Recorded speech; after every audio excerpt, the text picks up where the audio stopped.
రాసిన లెటర్ల ద్వారా వచ్చిన శాంక్షన్స్ని నేను తెప్పించిన అని చెప్పుకుంటూ ఇన్ఛార్జ్ మినిస్టర్ని తీసుకొచ్చుకుంటూ ప్రోటోకాల్ లేదు అని నేను మాట్లాడడం వల్ల అధికారులు వెంట వెళ్ళలేకపోవడం వల్ల ఇన్ఛార్జ్ మినిస్టర్ని పెట్టుకొని రాజకీయం చేస్తున్నటువంటి ఈ షబ్బీర్ అలీ చేస్తూ ఉండని చూద్దాం ఇంకొక 2 సంవత్సరాలు ఇంకొక సంవత్సరం వరకు చూద్దాం ఏమీ ఇబ్బంది లేదు అని చెప్పి ఆలోచిస్తూ కొంచెం ప్రజల పక్షాన చూసాం.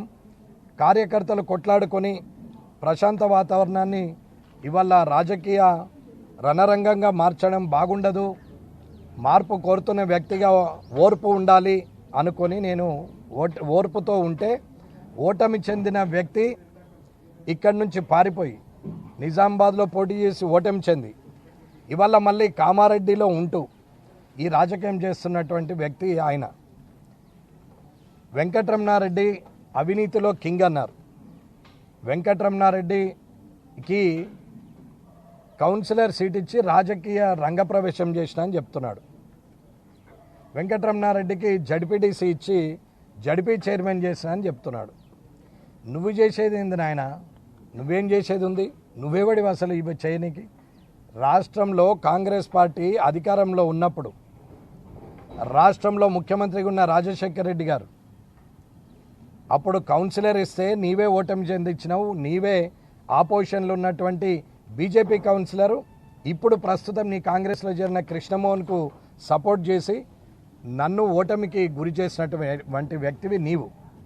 2006లో మళ్ళీ రాజశేఖర్ రెడ్డి గారు జడ్పీటీసీ తాడవాయికి ఇస్తే అక్కడ సొంత బలంతో గెలిచినటువంటి వ్యక్తిని నేను. కాంగ్రెస్కు 2 కాన్స్టిట్యున్సీల్లో 10 జడ్పీటీసీలు ఉంటే 2 వచ్చినాయి. ఒకటి మాచారెడ్డి, అది కూడా అందరినీ కొనుక్కొని యునానిమస్ చేసుకున్నారు అక్కడ వ్యక్తులు. ఇకపోతే నేను ఒక్కడిని తాడవాయి మండలం నుంచి గెలిచిన, మిగతా అన్నీ కూడా టీఆర్ఎస్ టీడీపీ గెలిచింది.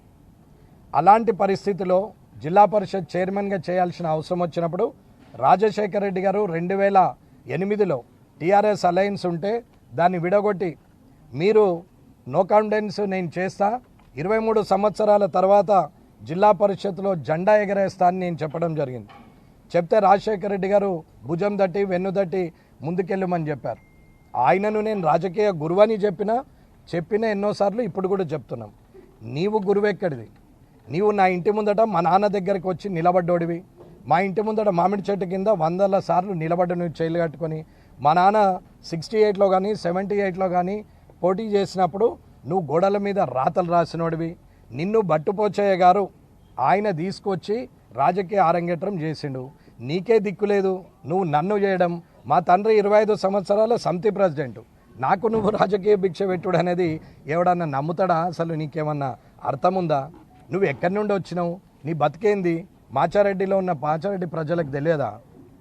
ఆఖరికి నువ్వు ఇప్పుడు కట్టినటువంటి ఇల్లు ఏదైతే 5 అంతస్తులు ఉందో దానికి కూడా మున్సిపల్ పర్మిషన్ లేదు. కనీసం 5 అంతస్తులున్న ఆ బిల్డింగ్ చుట్టూరా ఫైర్ ఇంజన్ తిరగాల, సెట్ బ్యాక్స్ లేవు. నీ సంగతి ఎవరికి తెలియదు.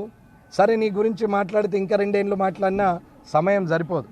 సరే, వ్యక్తిగా నీకు 2 సంవత్సరాలుగా వయసులో పెద్దోడిగా నేను గౌరవం ఇస్తూ వచ్చిన పోన్లే అని